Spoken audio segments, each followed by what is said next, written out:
Hello, and welcome to Nova Now, your connection to what's happening in Northern Virginia. I'm your host, Angelique LeBlanc. Organized by the Korean American Association of the Washington Metropolitan Area, the KORUS Festival brings together all types of people from diverse backgrounds for a celebration of Korean culture. Here to tell us more about this year's KORUS Festival is Jimmy Lee. Thank you so much for being here, Jimmy. Not a problem. It's a pleasure to speak on the Nova Now? Nova Now, yes. So can you tell us about the Korean American Association? Yes. Korean American Association has been the history of 60 years.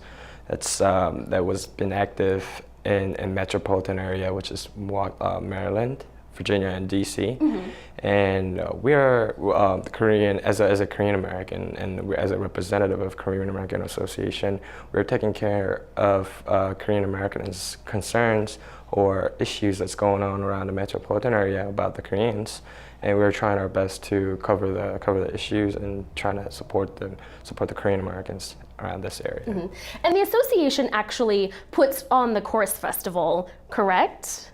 Yes. Yeah. It is run by KORUS Festival. Yeah. Yes. So can you tell us about this year's KORUS Festival? Where is it going to be? Sure. KORUS Festival is.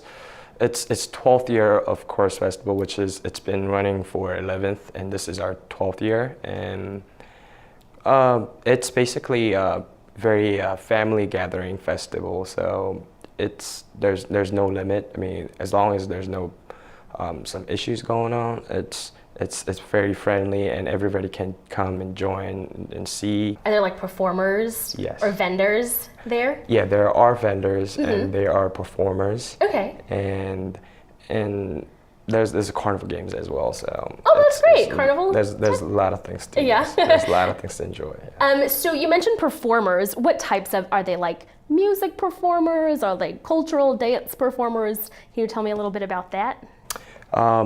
Till last year, it was the meaning of KORUS Festival is Korean and U.S. It's combined word of Korean and U.S. So mm-hmm. It's basically for anybody who's living plus Koreans. It's running by a Korean American Association, but it's for more like it's basically for everyone. So mm-hmm. Everybody can come perform, but they have to request applications. Okay. And they have to fill up an application for the vendors or the performers. But performer-wise, they could do whatever they want, like their cultural dance or their talented shows. Mm-hmm.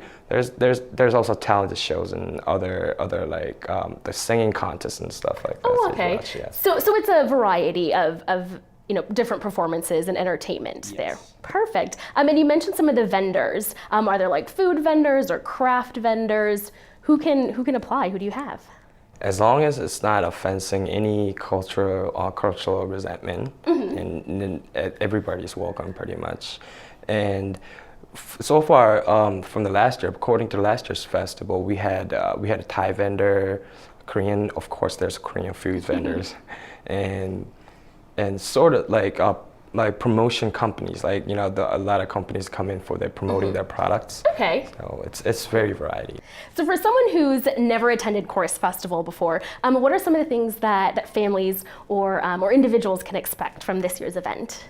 Since KORUS Festival is genuinely out of Korean Americans, we are trying to express our Korean cultures and histories through the festival.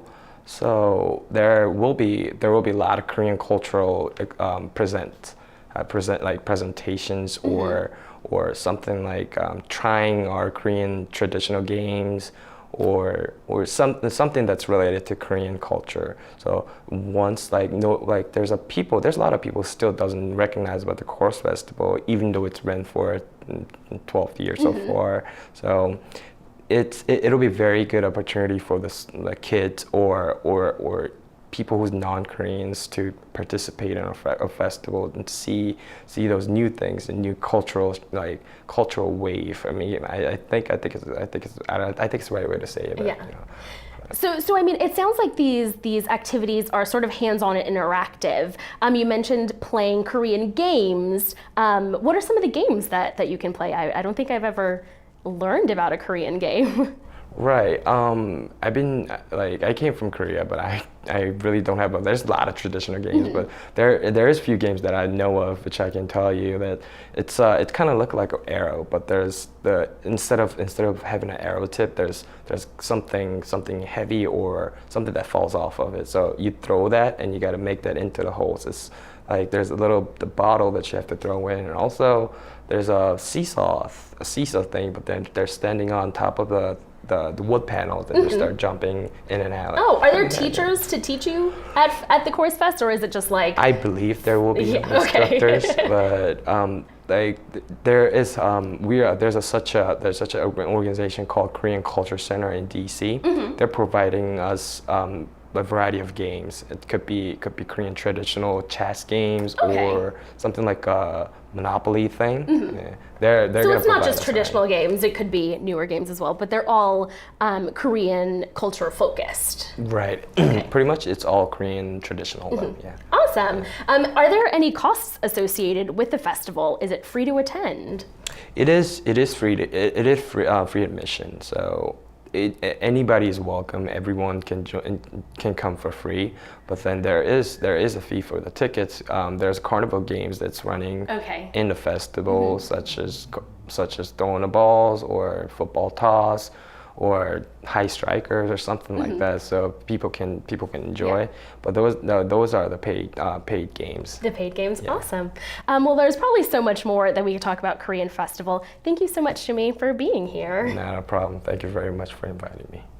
For more information about the KORUS Festival, visit korusfest.org. Thanks for watching Nova Now.